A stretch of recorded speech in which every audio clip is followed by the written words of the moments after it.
ছাত্র শিবির চাঁদাবাজি করে, বিএনপি কোনো চাঁদাবাজি করে না। চাঁদাবাজ তো জামাত শিবির, চাঁদাবাজ জামাত শিবির। কেন ইসলামী ব্যাংক থেকে শুরু করা সর্ব জায়গায় বড় বড় অফিস আদালত, তারপরে বিশ্ববিদ্যালয়, সমস্ত বসুন্ধরা পর্যন্ত দেখেন নাই আপনি? State University of Bangladesh.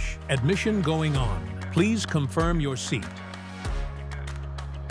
17 বছর জনগণের পক্ষ থেকে বিএনপি নির্যাতিত হয়েছে, বিএনপি বহু নেতা গুম হয়েছেন, খুন হয়েছেন, আর কি জেল জুলুম সাজাপ্রাপ্ত আমাদের পশ্চিম গণতন্ত্রের জন্য বিনা দোষে সাজা কাটল।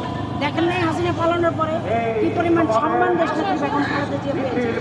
সুতরাং বিএনপিকে কেন দিবে না? অবশ্যই দিবে।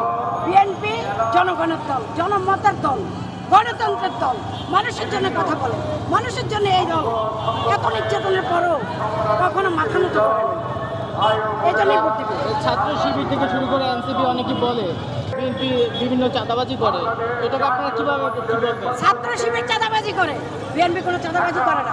বিএনপির প্রথম থেকেই বলে আসছে যদি কেউ চাঁদাবাজি করে থাকে তাহলে তাদের প্রমাণ সহ, এবং যেখানে যেখানে যারা এটাকে চাঁদাবাজ বলে না, চাঁদাবাজ তো জামাত শিবির, চাঁদাবাজ জামাত শিবির। কেন ইসলামী ব্যাংক থেকে শুরু করা সর্ব জায়গায় বড় বড় অফিস আদালত, তারপরে বিশ্ববিদ্যালয়, সমস্ত বসুন্ধরা পর্যন্ত দেখেন নাই আপনি? হেলিকপ্টার থেকে নেমেছেন, ওনারা চাঁদাবাজ না, ওনারা ডাকাত বাজ, তারা ডাকাত দল। সুতরাং বিএনপিকে চাঁদাবাজ বললো যারা, তারা নিজেরাই চাঁদাবাজ। বিএনপি চাঁদাবাজি করে না।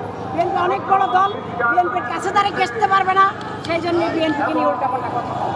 জনপ্রিয়তা এত সোজা জিনিস। দেশনেত্রী বেগম খালেদা জিয়া দেশের জন্য অনেক কিছু করেছে।